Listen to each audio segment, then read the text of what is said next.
बोली कार्तिक के ठाकुर की जय, तुलसी मैया की जय। कार्तिक महात्म 20वां अध्याय। सबसे पहले कथा शुरू करने के लिए हमें अपने गुरु महाराज जी का ध्यान करना चाहिए। गुरु ब्रह्मा गुरु विष्णु गुरुर्देवो महेश्वरा, गुरु साक्षात परब्रह्म तस्मै श्री गुरुवे नमः।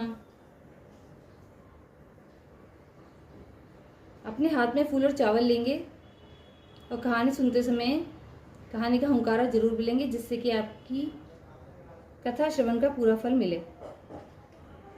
गणेश जी महाराज जी की जय। एक बार एक बुढ़िया मिट्टी के गणेश जी की पूजा किया करती थी। रोज बनाती थी, रोज गल जाते थे। एक दिन बुढ़िया ने देखा कि एक सेठ का मकान बन रहा है। मिस्त्री के पास गई और बोली, भैया मेरा पत्थर का गणेश गढ़ दो। मिस्त्री बोला कि जब तक हम तेरा पत्थर का गणेश गढ़ेंगे जब तक पूरी दीवार नहीं चलेंगे। बुढ़िया बोली कि राम करे तुम्हारी दीवार टेढ़ी हो जाए। ऐसा कह के बुढ़िया चली गई। शाम को सेठ आया तो उसने पूछा कि आज कुछ भी काम नहीं किया। तो मिस्त्री बोला कि एक बुढ़िया आई थी, कह रही थी मेरे पत्थर का गणेश गढ़ दो, हमने नहीं गढ़ा तो कह गई तुम्हारी दीवार टेढ़ी हो जाए। तब से दीवार टेढ़ी हो जाती है, ढानी पड़ती है। सेठ ने बुढ़िया को बार कहा कि हम तुम्हारे सोने की गणेश जी गढ़वा देंगे, तुम्हारी दीवार सीधी करा दो। सेठ ने बुढ़िया को सोने की गणेश जी गढ़वा दी, उसकी दीवार सीधी हो गई। जैसे सेठ के बेड़े काम सीधे करे ऐसे हम सबके करना, कहते सुनते हुंकारा भरने वालों के करना। बोलिए गणेश जी महाराज की जय। कार्तिक के ठाकुर की जय। कार्तिक महात्म 20वां अध्याय। राजा पृथु ने पूछा कि हे देवर्षि, युद्ध में उसके बाद क्या क्या हुआ, वह दैत्य कैसे मारा गया।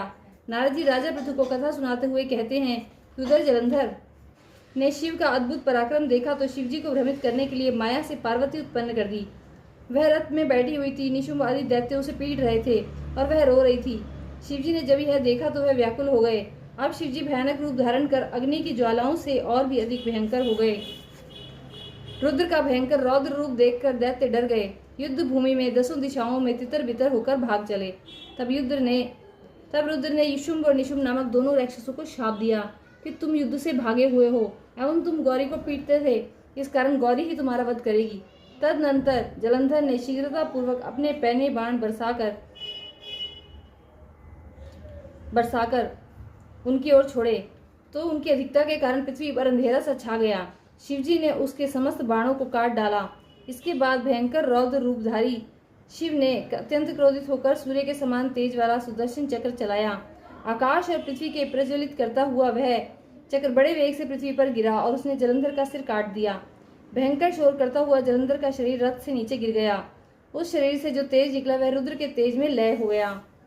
वृंदा का जो तेज था वह गौरी के रूप में लय हो गया था। इस पर ब्रह्मा आदि देवता सभी हर्ष से खिल उठे। उन्होंने शिवजी को प्रणाम किया और विष्णु का समाचार उन्हें सुनाया कि किस प्रकार विष्णु वृंदा की चिता की भस्म के साथ बैठे हुए हैं। बोली